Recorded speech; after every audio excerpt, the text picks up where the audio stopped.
What is up, people? What is up?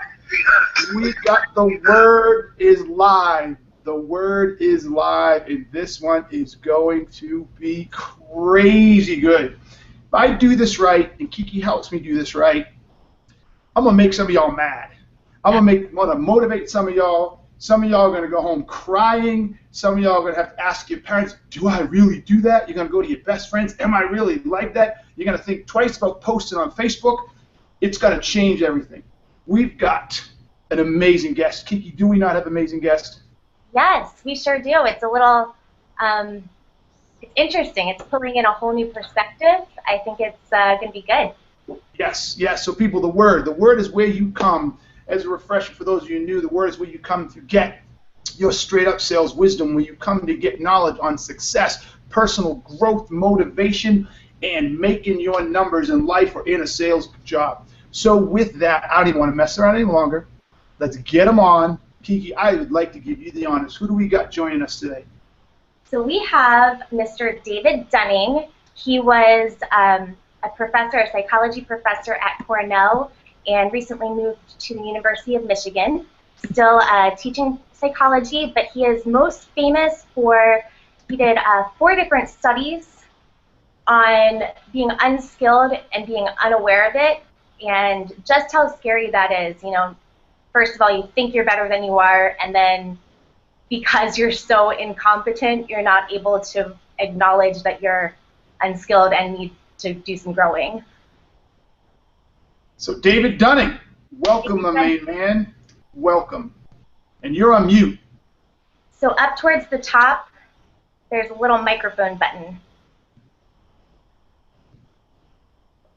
Okay, I just pressed the unmute button. So either I have muted myself or unmuted myself. I see a thumbs up. That's fantastic. Go. Welcome, welcome, welcome, David, my man. Thank you so much. No, thank you. It's my pleasure. We are so excited, so excited. So I'd like to ask you one question, and then we did something that I think you'll find interesting. We did something called the word on the street. We went out onto the street and talked to some people. Before we did that, could you share with our audience what is the Dunning-Kruger effect? Okay, well, the Dunning-Kruger effect is many things, but the main thing it is that if you don't know, if you're a poor performer, if you're incompetent, if you're ignorant of something, you don't know it. Scratch that. You actually can't know that you're no good at something or you're a poor performer. That is, you in a lot of areas in life, it's not true everywhere, but in a lot of areas of life, you simply don't have the skills or the expertise to know that you don't have the skills or the expertise. And so that's come to be known as the Dunning-Kruger effect. There's a lot of fallout, a lot of other stuff that comes from that, but that's the main point of the research that we've been doing for the last few years.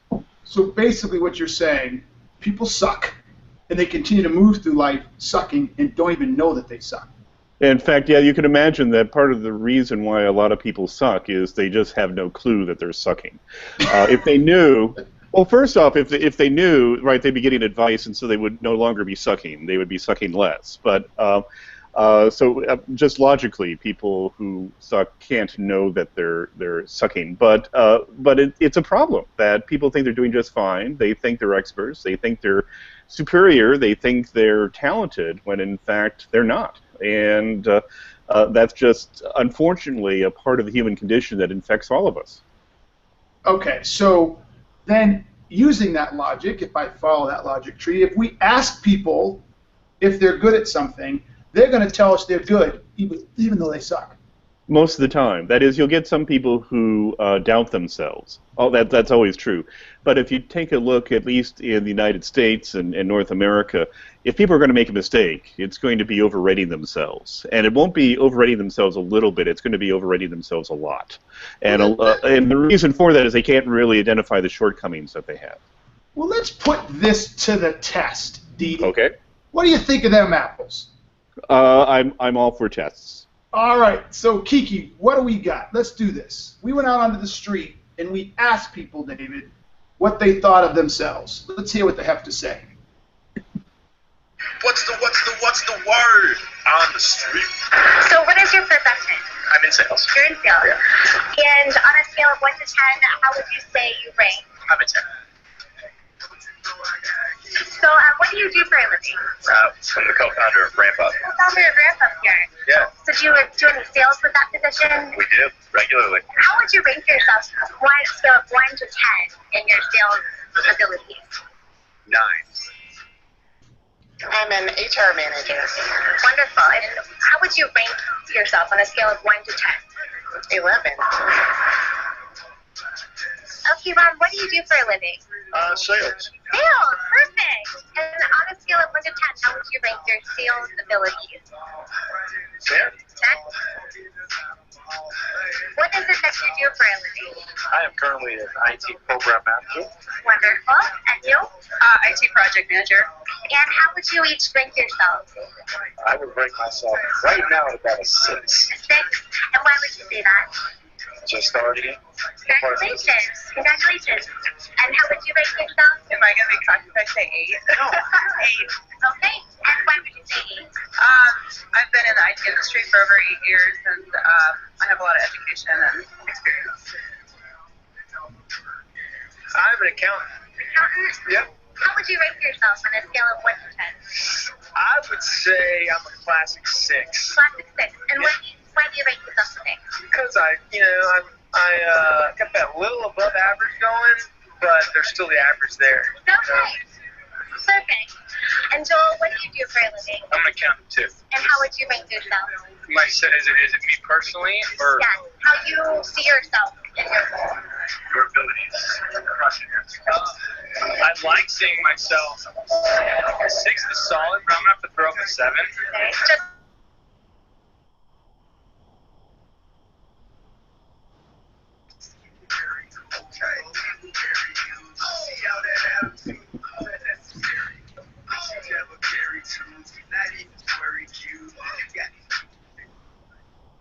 So, David, Mm-hmm. what did you think of those responses? What did it trigger in you? Well, those are typical responses. That is, you have to remember that everybody is doing the best they can. If they could imagine better, they try to do that better. So naturally, a lot of people are going to think that they're closer to 10 than they really can be because they simply don't know what better looks like, or somehow they miss what's better. But you see this everywhere. For example, I didn't do this work, but someone else did this work. They went to a major software development firm in Silicon Valley and asked the engineers there to rate themselves. And they actually went to 2 firms. And in the first firm, 32% of the engineers said they were in the top 5 performers in that firm. And that sounds outrageous until you find out the second firm, 42% said they were in the top 5. So I'm shitty at math, but I can do that math, right? So that's right. So what they're saying is almost 1/3 and a little over 1/3 of the people felt they were in the top 5%. That's right, and you find this everywhere. So if you ask high school seniors how good they are getting along with others, no one says they're below average, and 25% say they're in the top 1 percentile. They're in the 99th percentile or above. So that's the phenomenon we're talking about. It's easy to see the good in what we do, but it's hard to see the wrong, or impossible to see the wrong, or impossible to see the missing in what we do, whether it be career, home life, whatever. And as a consequence, we're left with an overly rosy view of who we are and what we can do. Now, mind you, it doesn't happen all the time, but it happens overwhelmingly. All right, you said something that really jumped out at me. You basically said it's impossible for them to see. Mm-hmm. You really mean impossible? Is it really impossible? Well, some of it's impossible. I mean, that is a lot of what we do. There might be a better way to do it, but we just don't know of it, or we would do it. That is the story for me. Is when I was a teenager, I played cello, and I could hit the notes and I could make all the notes correctly, and I thought I was pretty good. And then someone gave me a record by Jacqueline Dupre, the famous 20th century cellist, who played an instrument I was just completely unfamiliar with. If you want to talk about crushing it, she literally crushed her cello. I mean, this is some of the most evocative, emotional stuff you could ever hear, and I heard that and I quit. because I didn't know you could do that with that instrument. I would never get there. And so people would do better if they knew a little bit more about the Jacqueline Dupreys in their midst. That's number one. The other thing is that often we think we know how to do something or how to be a success, but we get something wrong. But because we have this theory, we think we're being led to the promised land of success, when in fact there might be a glitch. All it takes is a minor glitch that's going to lead us into the unpromised land, if you will, to a disaster that we should have foreseen, or we're at least going to miss the success that we wanted. For example, sometimes you go ahead. No, keep going. Oh, no. Sometimes it is possible to see there are things that I'm doing that are lacking, and I'm saying that's absolutely right. It's our imperfections, but what I'm saying is there are another host of imperfections that we may have that we just don't see. They remain invisible to us, and if they remain invisible to us, they remain things we cannot do, or they remain things. Interesting. All right, so there's so many questions I want to ask, but where I want to go with this one is, what even prompted you to start this research? How did you go down this road? I went down this road because I belong to an area of social psychology that looks at misbelief. That is, looks at how people have views of the world, or have opinions, or believe in facts that simply either aren't true or can't be true. And one of the experiences you have if you're in a faculty office is you have many people, students, other colleagues, people from the town come in and say the most outrageous things, and you sit there and you kind of go, doesn't this person realize what they're saying is outrageous? And this, after years and years and years, I wanted to find out, did people actually believe in these outrageous things? So one day, just sounds like the GOP debate. Well, there are certain aspects of the GOP debate you do wonder what the sky is, what the color of the sky is on their planet. It is the case, but it's the case for all of us, unfortunately. But Justin Kruger walked in my office one day, said he wanted to do work with me, and I said, well, I have this high risk, high reward idea. I have no idea what we're going to find out. Let's go find out, and that led to the Dunning-Kruger effect. Interesting. So, all right. So we understand it's the idea that says people who aren't skilled don't know they're not skilled, and they lack even the knowledge to tell themselves they're not skilled. There's a question I've been burning to ask, but I'll keep letting you go before I finally ask this question. But so is this a social thing, like cultural, or is this a nature thing? Is this a nurture or a nature? Oh, that's a good question. I'm going to say it's a nature thing and a lack of nurture thing. What do I mean by that? I mean, if you just take a look at the task of knowing what you don't know, if you sit down and you break it down, you try to figure out what does it take for a person to know what they don't know, you realize it's an impossible task. So you don't have to go to genetics, you don't have to go to biology, you don't have to go to psychology. You just stay within the realm of logic and you realize this is an almost impossible task. Of course people aren't going to be able to do it by themselves. And we're talking about people trying by themselves to figure out are they skilled or are they unskilled. That's really what we're talking about.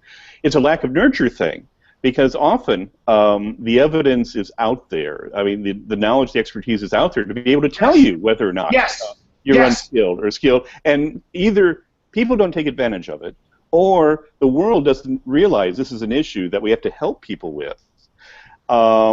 So what we lack is a set of social mechanisms that would tell us it's time to improve, and that's the thing that surprises me.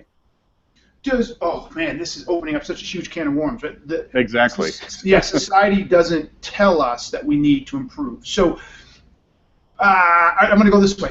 So does the idea of PC or HR departments not wanting people's feelings hurt and everybody has to make everybody feel good, does that play into this idea? Because if I tell you you're not good, that could hurt your feelings. Or if I tell you that you're incompetent, in so many words, then that could piss you off. Is that part of this thing you're talking about? The answer is yes, and that can go so far as to, in the last half of the 20th century, there were 16 air crashes, where if you listen to the black box afterward, you realize everybody but the pilot knew that the plane was going to crash, and they were too polite in trying to tell him or her. Okay, wait, David, we lost you for a second. Oh, okay. That was so good. So, no, I do want to repeat boxes. this because this is how extreme it can be.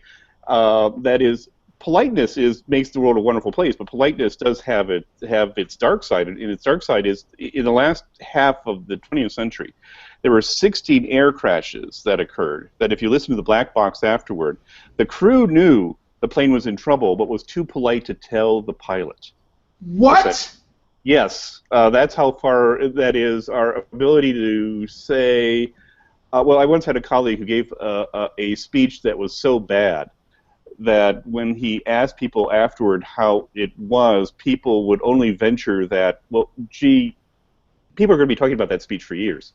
That's about as far as he would go in terms of negative or corrective feedback. So part of it, is a little bit of a dark side to politeness. I'm not going to knock politeness. We all love to be in a polite world, but we have to be better to, as let's say an organization or a society or as a family or as human beings, be able to puncture that politeness at some point to effectively give people feedback. And I should add, we should also develop some skills so that we can hear corrective feedback when other people are giving it to us. That's something that we find people really have trouble with. Okay, so I want to go there. I want to go there to help people with the. In my question, I want to do both. But before we ask the questions around how do I become more aware and how do I accept feedback and how do I give the feedback, I really want to understand, what do you think, you personally, to the implications of this in society, whether it's at work, with our family, on social media? What do you think the implications are here, if any? Well, it does mean that people are left with lives that are somewhat diminished. I mean, that is, they make mistakes. I'm of an age now where you begin to realize that a lot of decisions you made in your 20s and your 30s, now you're seeing the effects of those decisions, both the good ones and the bad ones. And so if you make wrong decisions, you can't have a life diminished. But here's the trick. Sometimes your life can be diminished in such a way that you never know it's been diminished. So the imperfections that we look at penalize people not by making them do visible mistakes, but rather it prevents them from having successes that they could have had, that they don't know they could have had because they never did the extra thing. So, for example, if you're in sales, you didn't do the extra thing that would cause your last customer to recommend you to the next person you can make a sale to, for example. You never see that. That was an opportunity for you, but that was an invisible opportunity you never know that you missed because you did not do the extra thing. So I remember a long time ago, one of the greatest, I'm stretching it, one of my favorite terms I've kept with me for years is you can't miss what you never had. Right? That's a powerful statement when you really think about it. So you're sort of arguing in many ways, not the scientific term if a tree falls in the woods to anybody here, but the metaphorical sense. If I don't know, then is this bliss okay or is it not? Well, it depends. It depends. Everybody's free to make whatever choices they want to make in life. So you have to make a choice whether you're satisfied with what you have or are you dissatisfied with what you have. And if you're dissatisfied with what you have, there may very well be things you don't know that are preventing you from getting to where you want to go. So I, for example, personally think that at least in terms of education, people miss a lot of opportunities in education that would really have improved their lives. Would just make their lives better off socially, culturally, financially, or whatever. But they don't realize it. Now, they may be very content with where they're at, and that may be perfectly okay.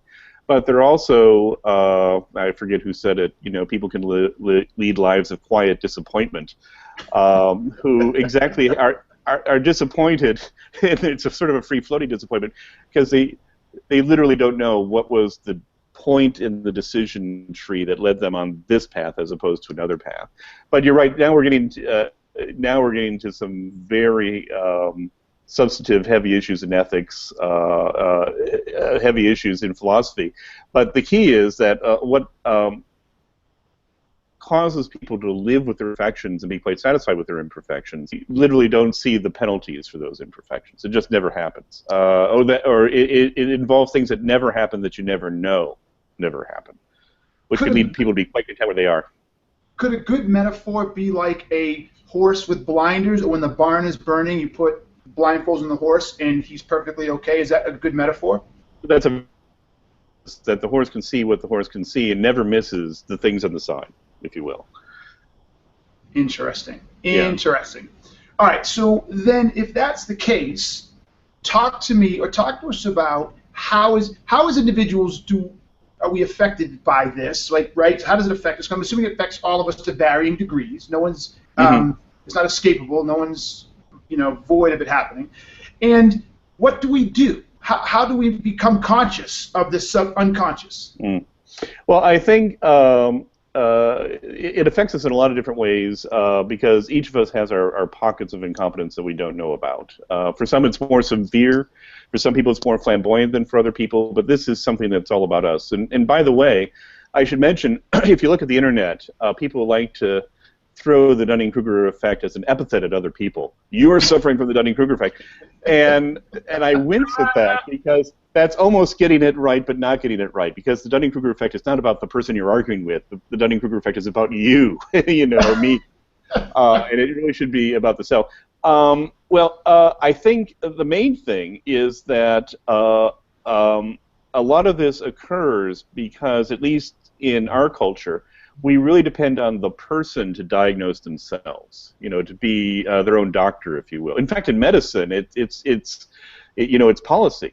Doctors are supposed to diagnose their own weaknesses in terms of their skills or technique, and then go forth and improve upon them. It's self-directed learning. That's a big principle in medicine. Well, that's a big principle in our culture. A easy thing that we could do, a cheap thing that we could do to improve ourselves is just not make it an individual thing, not make it a personal project, but make it more of a social project. That is, ask for advice. People don't like asking for advice, but people don't realize just how complimented other people are if you ask them for advice. That's the number. Or get a mentor.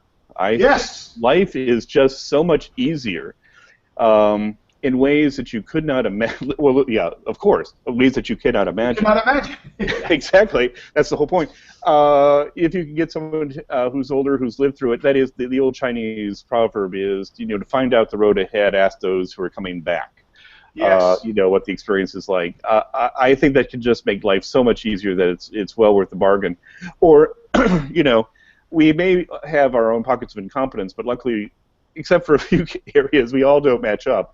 So if we can lead on other people when decisions are important and sort of get feedbacks from groups or communities, that's something that we can certainly do that's cheap. That's certainly going to improve both our decisions and the conditions that we're in. And absent that, what we really should do is another aspect of the human condition that's involved in here is that whenever we're making a decision, we tend to think about, why is this the right decision?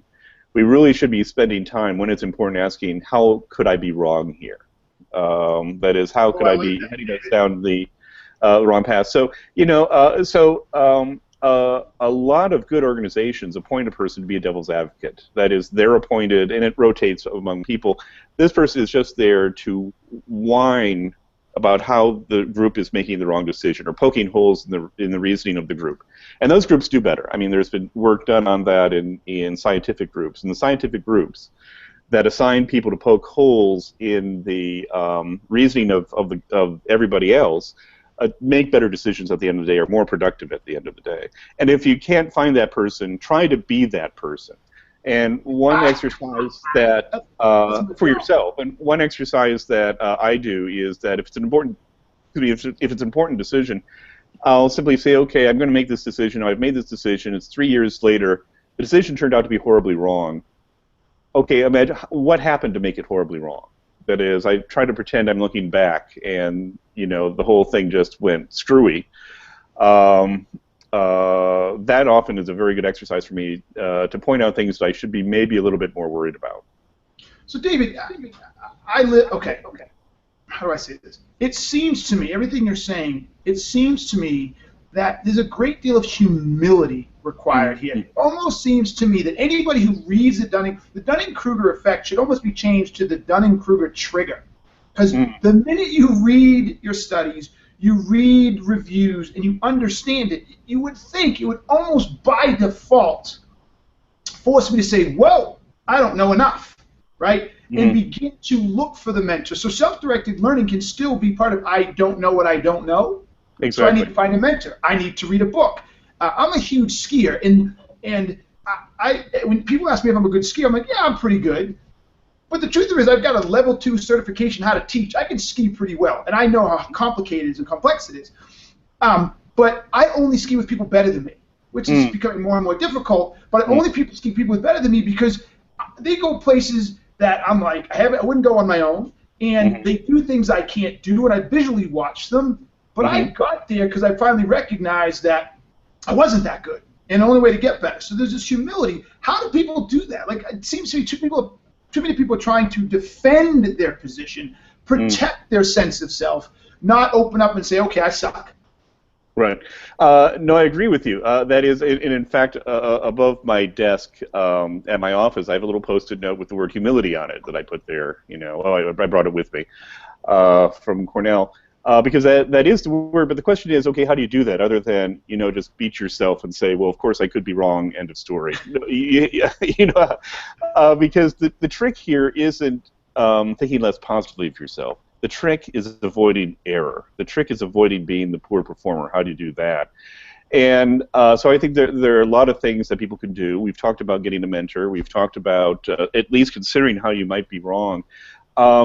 There are two things that I tell graduate students when they come into our program. The first is that experience matters. Learn from experience.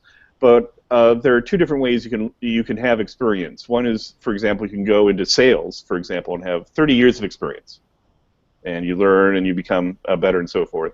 But a lot of people lead their lives, and what they do is they have 1 year of experience 30 times over. Oh my God, David! Oh my God! Oh, so I know I sent you my book, right? And I have a chapter in there called "Experience versus Expertise," and you just there you go. Oh my God, you just gave the term I've been dying to get my arms around this. One person has 10 years of experience and 30 years of expertise versus 30 years of experience and 1 year expertise. That's right. Oh, David, I want to hug you. That was thank you, because awesome. I hadn't gotten to that part of the book yet. And what I've argued is our society has put so much emphasis on the years of experience and not force us to look at our expertise. That's right. And that's the trick, because the other part of the work that we do is trying to figure out how good are people at spotting expertise in other people. That's a whole other story that we might be able to get to. But that's exactly right. Experience versus expertise. You really have to think: is my experience giving me expertise, or am I just doing the same thing over and over again, or am I doing something different? And the other thing I tell my graduate students is, if you look at, and this is true for me, and I'm just this way. If I look at my past work, like I read a paper that I published 5 years ago, I'm likely to be embarrassed by it. No matter what the paper is. And I've realized that's a feeling to welcome, because it means that I've moved in terms of my understanding of the craft that I do, that in terms of doing rigorous research, writing it in a way that people can understand, I've moved somewhere. If I look at a paper that I wrote 10 years ago, I'm perfectly satisfied with it, that means I've wasted the last 10 years, for example. So that's something I often tell graduate students, and luckily learners, they're prone to things they've done in the past, and I tell them, good, that's a feeling to welcome. So do you think that if you buy into the idea that people's language is a key into themselves, so that woman in the word on the street, when asked why does she give herself an 8, she said, well, I've been doing it for 8 years. Could I assume, let's go into that idea of spotting it, my first gut reaction is, she sucks. She didn't talk about things she'd accomplished. She didn't talk about her knowledge base. She just defaulted to, hey, I've been doing 8 years. I'm fucking good, right? Right. is that an example? That language, is that a sign that somebody is stuck or doesn't know what they don't know? Well, I think there are ways. There are a lot of different examples that you can point to about whether a person has actually thought about. Are they any good or not? So, I mean, there are ways you can ask a person, are you good at X? And you can tell that this is the first time they've ever asked themselves the question, for example. So, and there are ways that let's put it this way. There are a lot of different ways. It's a question that you want to ask. From the behavior this person is giving you, are they giving you any indication about whether they're any good or not? So here's the paradoxical one I look for. So inevitably, a person I'm working with, like a student or a secretary or whatever, or me, will make a mistake. And I'm absolutely interested in how do they react when I point out the mistake. And the one thing I don't want to see is a person who looks me in the eye and then smoothly gives me the excuse as to why they're not at fault for the mistake. That tells me this person makes a lot of mistakes and is perfectly. The one skill they have is dismissing the mistake. If a person makes a mistake, I point it out, and they look and they don't know what to do, and maybe they're even about to cry inappropriately. They're about to cry. I kind of go, well, this is a person who's not used to making mistakes. So I don't know if there's anything specific you want to look for. But one of the things I look for is, does this person look like they've handled this question before, whether it be making a mistake or thinking about their own skills. By the way, what this also means is one way you can definitely make a person think about their own skills is through self-assessment exercises. I know a lot of corporations do that.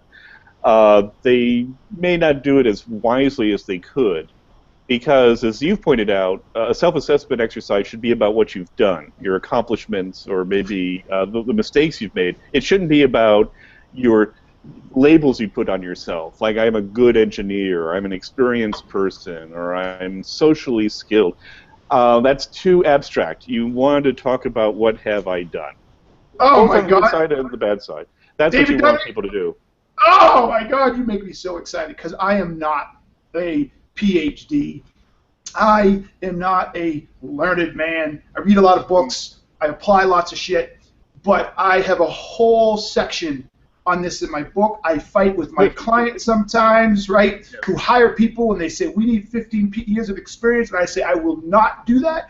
I will not. You need to figure out a way how to get to the expertise within that experience. Now I'm going to steal your term. You need people with 15 years of expertise, regardless of the experience. So, oh my gosh, I feel so affirmed right now, David. You're like, well, that's good because quite frankly, I just want to tell your audience, I'm a scientist, so I have this little guy in the back of my brain saying, make sure that what you're saying is consistent with the science that's out there, the evidence that's out there, the data that's out there. So I'm happy.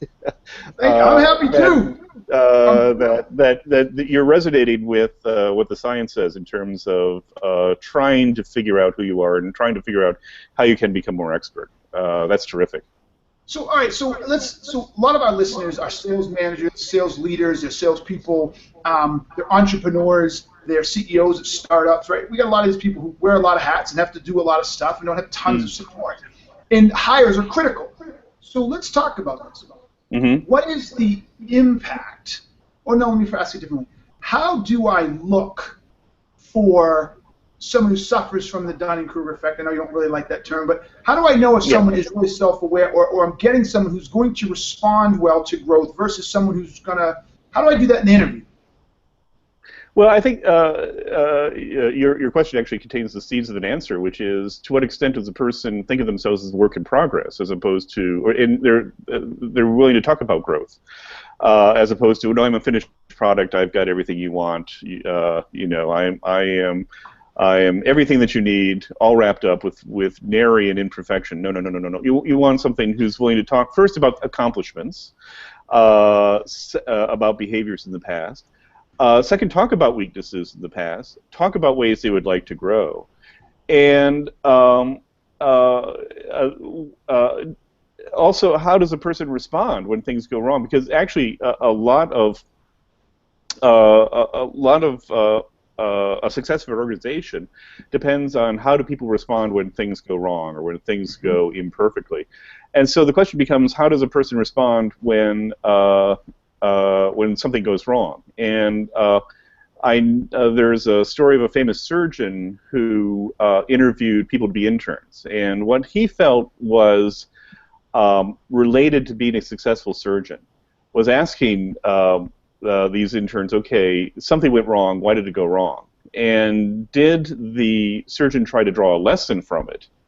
This is something that I was partially responsible for this reason. What I've learned is I should do A, B, and C. Or did the person just dismiss it as, you know, I'm blameless here. There is just nothing I did was wrong. It's the first person is most likely to achieve growth. So you're hiring a person with a certain set of skills now. You'd like those set of skills to improve in the future.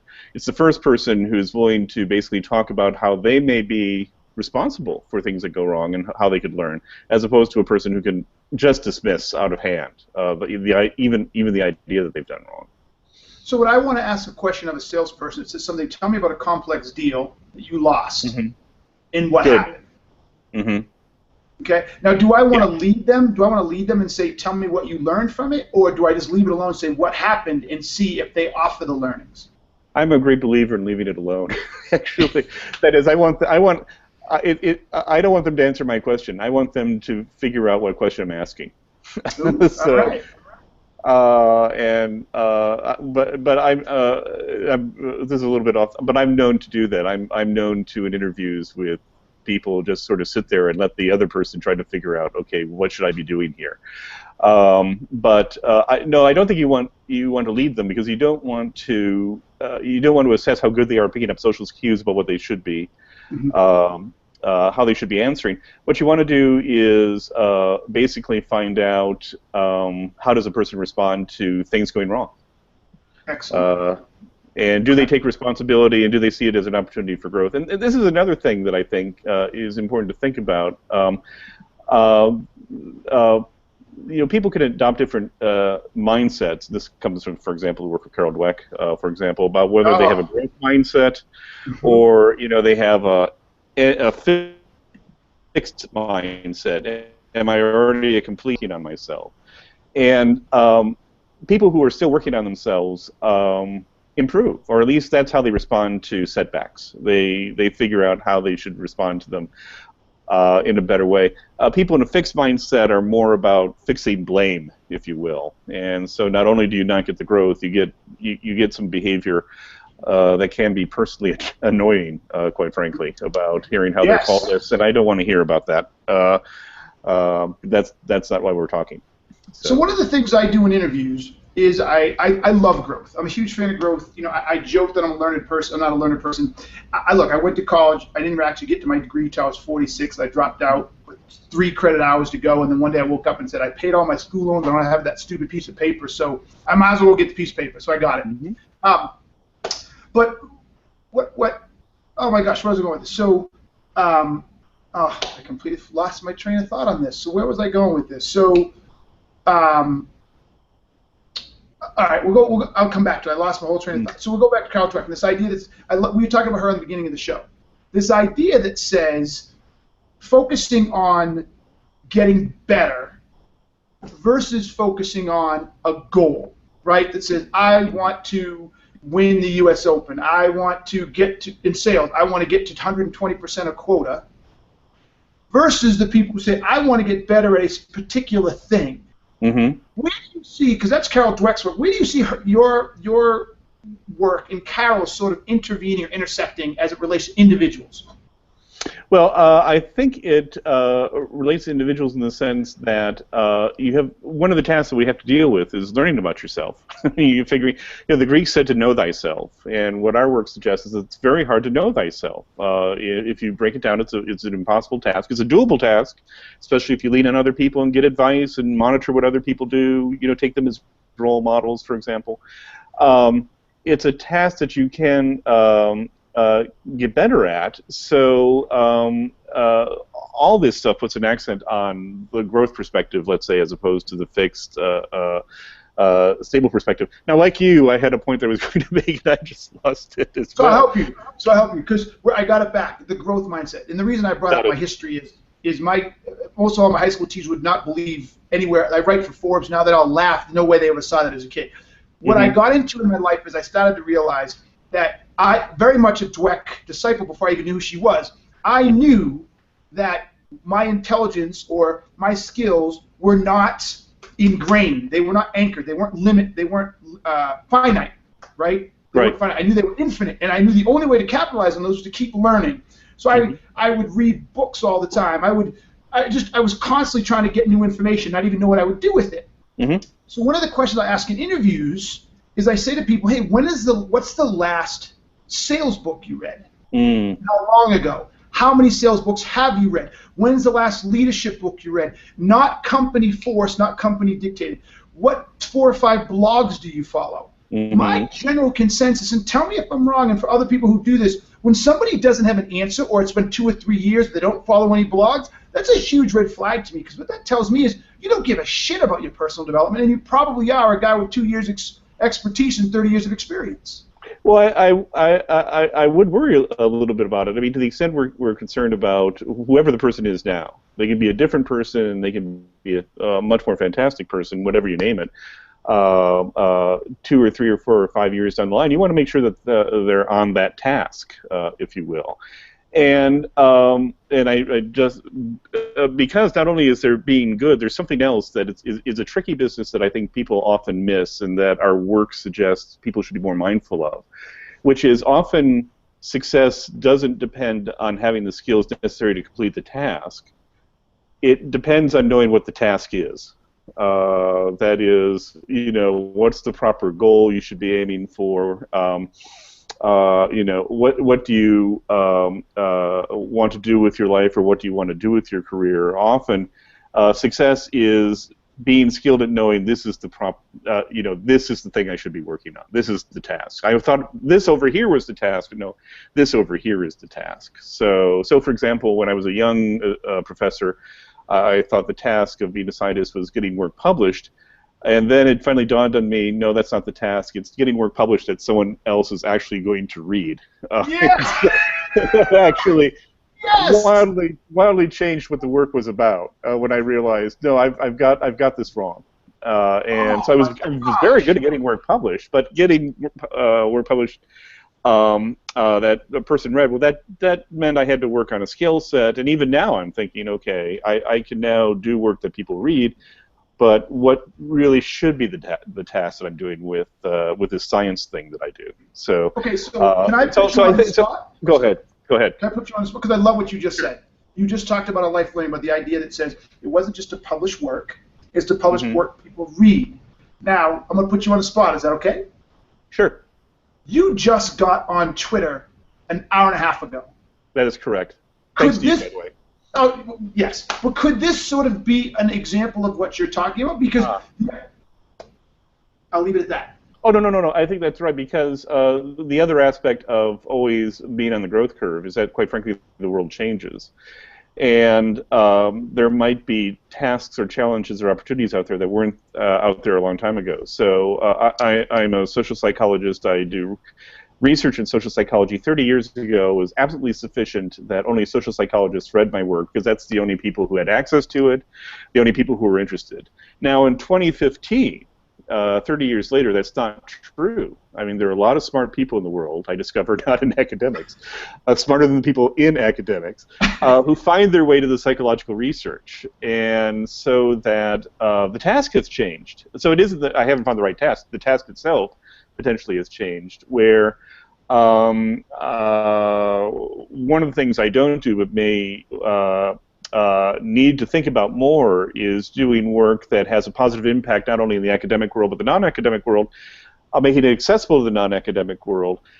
Because quite frankly, the non-academic world often can find value in what I do that I never would have imagined.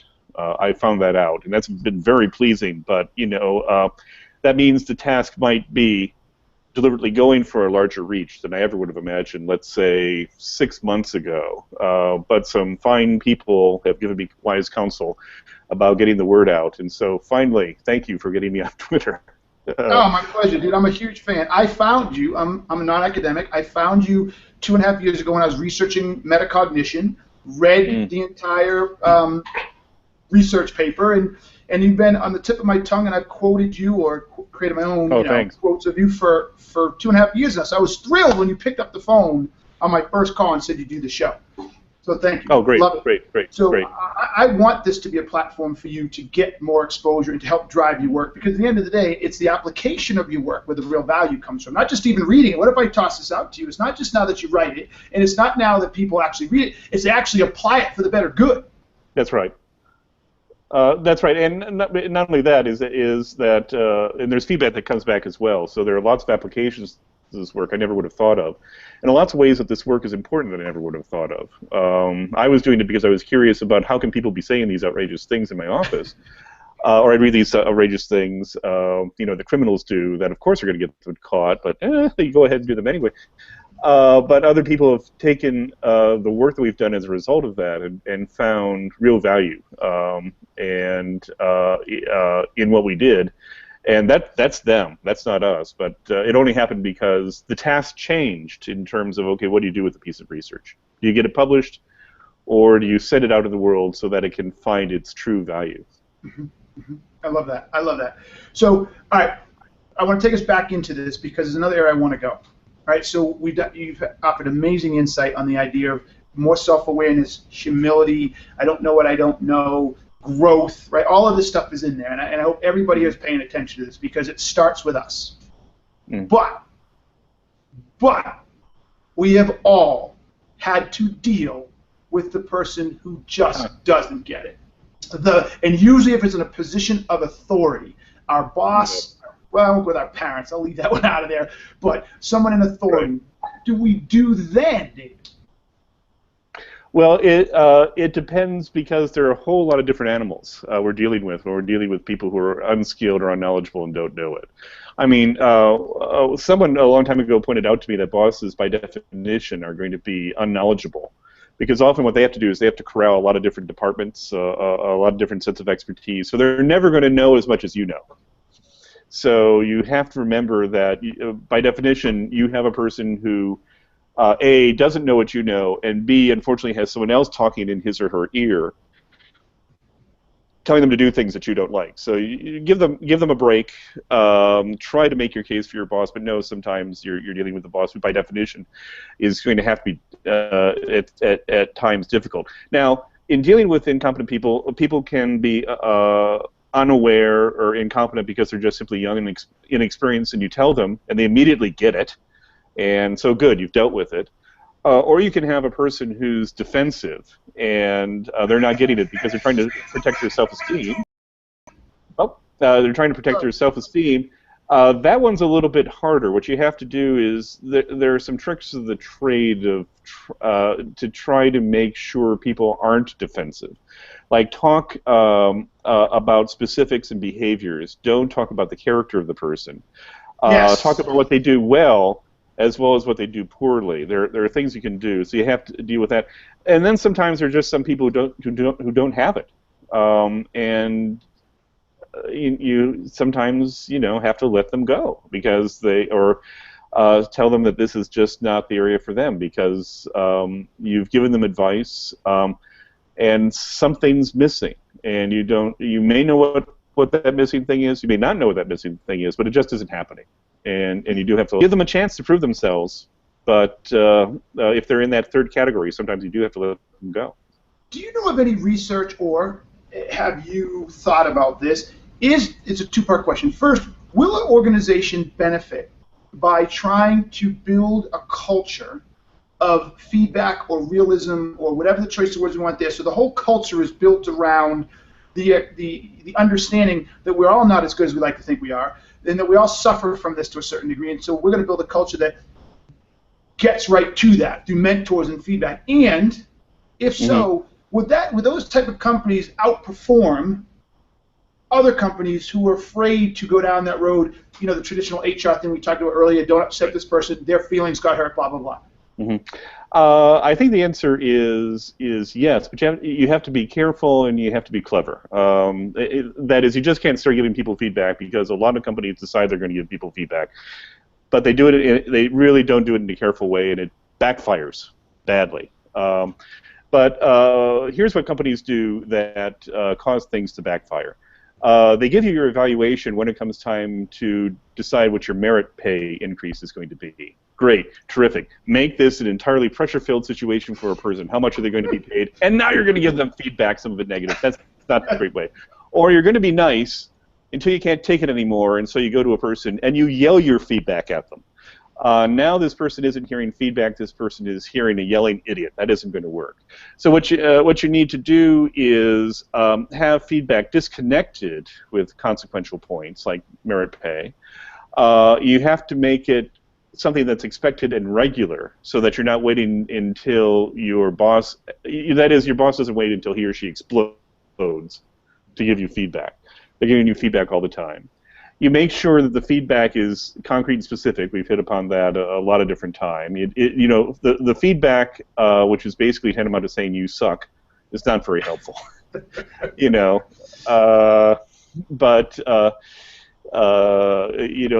Feedback that's a little bit. Well, I'm thinking of the last person car, and I actually bought the car despite her sales skills. If I would give her feedback, I would say, don't get in the test drive. Immediately turn to a radio station where you don't know if the customer likes that music. She turned on something I hated. And then start on a political rant. Because your customer might have a different political point of view. And so literally I was in this test drive kind of going, I love this car, but I might not buy this car because this person is pissing me off so much. I'm going to have to buy this car despite this person.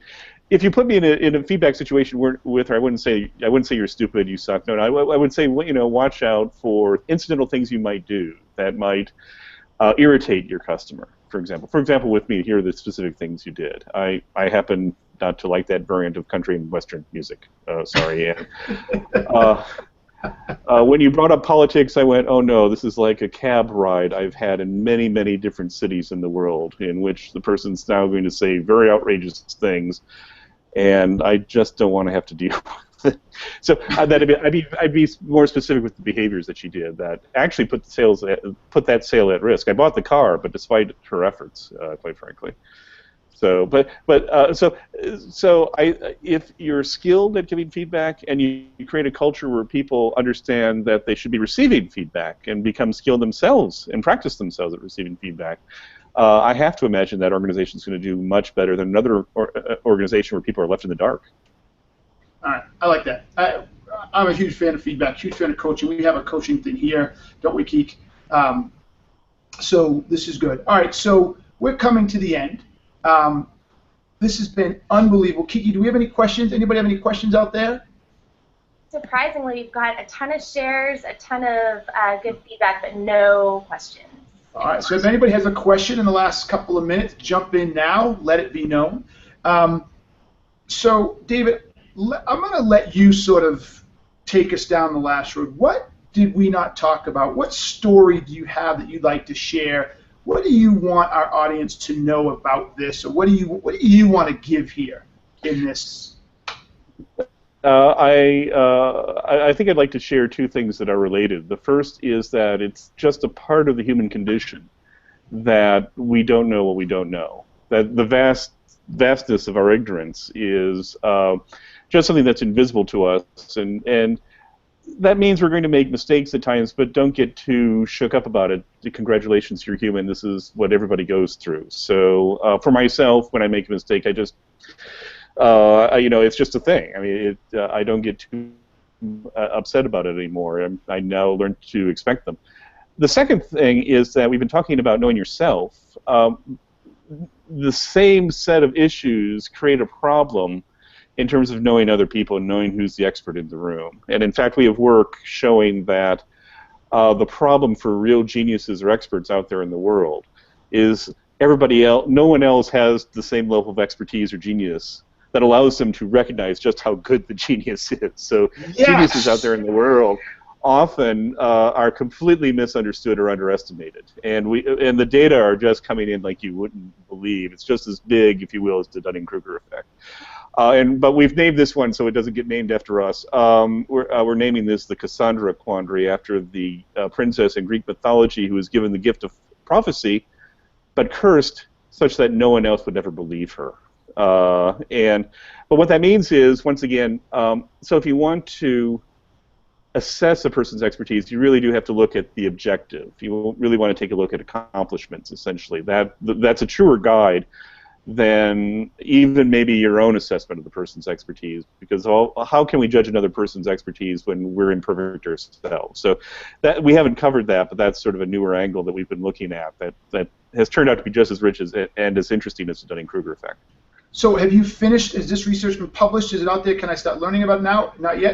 Not yet. We're about to submit the first round. I mean, we have data for 3 papers, but we haven't sent in the first one yet. We're going to sooner or later. Now that I'm on Twitter, Yes. I'm going to send it in and see if we can get this paper born into the literature. But that's so hot off the press. It isn't even off the press yet. Let us know when you do it, and I want to have you back to go through that. Oh, that'd be great. That'd be great. Absolutely. This was been absolutely freaking awesome. So what I'd like to leave with listeners, and you correct me if I'm wrong, but I'd like to leave with listeners that leadership begin to embrace this idea in 2 manners. 1, stop hiring for experience. Stop going out and trying to get the check boxes, but actually look for people who are going to have a growth mentality, who actually recognize they don't know what they don't know, and who are always open and embracing change in their own personal development. Number 1, look for those people and build a process to find those.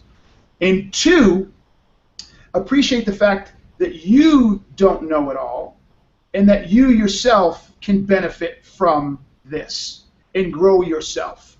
Those are what I think I'd like to leave folks here, to have the humility to recognize that you yourself don't have it, and you should be doing the same thing you're asking of your people. Did I get that? Yeah, that sounds pretty good to me. That is often, Benjamin Franklin said, I believe it was Benjamin Franklin, that the way to the doorstep of the Temple of Wisdom is knowing what you don't know. Amen. I love that. I don't know what I don't know. So, David, thank you. This was fantastic. Kiki, any last second questions? Are we good? We are all set. You did awesome, David. It was excellent. Thank you. So people, you can remember you can listen to this in podcasts on iTunes, so check it out. It's also on SoundCloud, and this sucker will be up on YouTube within the next 45 seconds of close. So until next time, y'all, thank you very much. Kiki, we good? We're good, buddy. All right, peace. I'm out. So just chill till the next episode.